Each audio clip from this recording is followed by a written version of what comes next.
Bienvenidos y bienvenidas al Laberinto de Medianoche, donde exploramos las historias más oscuras y perturbadoras que la humanidad ha enfrentado.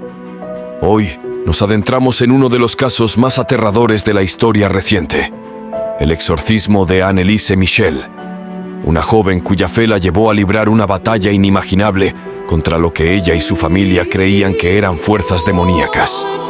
Empezamos.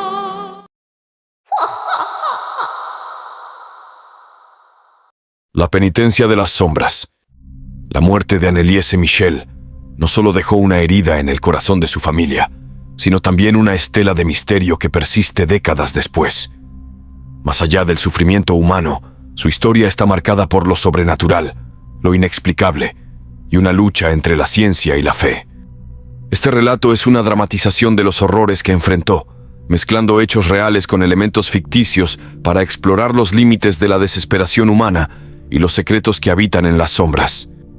En un pequeño pueblo alemán rodeado de bosques oscuros y colinas tranquilas, Anneliese Michel creció bajo el estricto amparo de una familia profundamente religiosa. Su infancia estuvo marcada por oraciones, misas y largas jornadas dedicadas al trabajo y a la devoción. Sin embargo, desde joven, había algo peculiar en ella. A menudo hablaba de sentir algo en las sombras, una presencia que otros no podían percibir. Su madre, Ana, lo atribuyó a una imaginación fértil, aunque en el fondo una inquietud latente comenzaba a formarse. A los 16 años, todo cambió. Una tarde, durante una clase en la escuela, Anneliese se desplomó al suelo. Su cuerpo convulsionaba, sus ojos rodaban hacia atrás y un grito gutural escapó de sus labios. Fue el primer ataque, y no sería el último. Tras su diagnóstico de epilepsia, Anneliese comenzó a tomar medicamentos, pero los episodios no cesaron. Por el contrario, las cosas empeoraron. Comenzó a escuchar voces, susurros que le decían cosas horribles, que estaba condenada, que debía pagar por los pecados del mundo. A las voces le siguieron las visiones. En la oscuridad de su habitación, veía figuras deformes, sombras con ojos brillantes que se movían hacia ella. Una noche, despertó gritando, asegurando que una fuerza invisible la estrangulaba. Sus padres buscaron desesperadamente ayuda médica, pero los doctores no podían explicar lo que estaba sucediendo.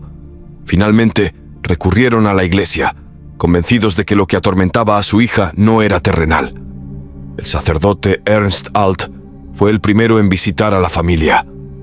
Desde el momento en que cruzó la puerta, sintió una opresión en el aire, como si algo oscuro acechara en las paredes de la casa. Al ver a Anneliese, no tuvo dudas. Estaba poseída. Los síntomas de Anneliese eran innegables. Hablaba en idiomas que nunca había aprendido, como latín y arameo, y mostraba una fuerza sobrehumana que contrastaba con su apariencia frágil. Lo más aterrador eran sus ojos, oscuros, vacíos, como si algo más estuviera mirando a través de ellos. El obispo local autorizó el exorcismo, y Ernst Alt, junto con el sacerdote Arnold Renz, comenzó la batalla espiritual más brutal que jamás había enfrentado. Las sesiones de exorcismo eran insoportables, tanto para Anneliese como para quienes estaban presentes. Durante las ceremonias, su cuerpo se contorsionaba de formas antinaturales, y su voz cambiaba, transformándose en gruñidos inhumanos o en tonos guturales que parecían provenir de varias personas al mismo tiempo. «Yo soy Lucifer», dijo una vez con una voz grave. En otra ocasión gritó: «Soy Judas y nunca la dejaré ir». Los demonios parecían luchar por el control de su cuerpo, mientras Anneliese alternaba entre súplicas de ayuda y risas burlonas. Los sacerdotes oraban y rociaban agua bendita, pero cada palabra sagrada parecía encender más la ira de las entidades. Con el paso de los meses, Anneliese comenzó a deteriorarse. Se negaba a comer, afirmando que los demonios no le permitían ingerir alimentos. Sus huesos sobresalían bajo su piel, y sus ojos hundidos parecían mirar más allá del plano físico. «Estoy lista para irme», les dijo a sus padres un día. «Esto es lo que Dios quiere de mí».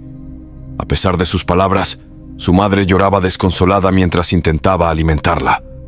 El 1 de julio de 1976, Anneliese falleció. Su cuerpo, reducido a 30 kilos, yacía inmóvil en su cama. Para su familia fue el fin de un sufrimiento insoportable, pero también el inicio de una tragedia aún mayor. El caso llegó a los tribunales, donde los padres de Anneliese y los sacerdotes fueron acusados de homicidio negligente. Durante el juicio, las grabaciones de los exorcismos se reprodujeron ante un público horrorizado.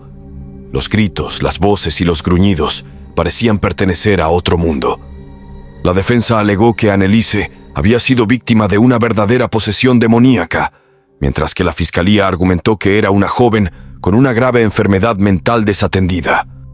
Finalmente, los acusados fueron condenados, aunque con penas leves.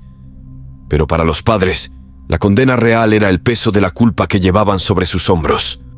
Décadas después, el caso de Anneliese Michel sigue siendo un misterio. Algunos lo ven como una tragedia médica, otros como una prueba de lo sobrenatural. Su tumba en Klingenberg se ha convertido en un lugar de peregrinación para quienes creen que su sufrimiento fue un sacrificio divino. Sin embargo, en las noches más oscuras, hay quienes aseguran escuchar los ecos de sus gritos, como si las sombras que la atormentaron nunca la hubieran dejado ir del todo.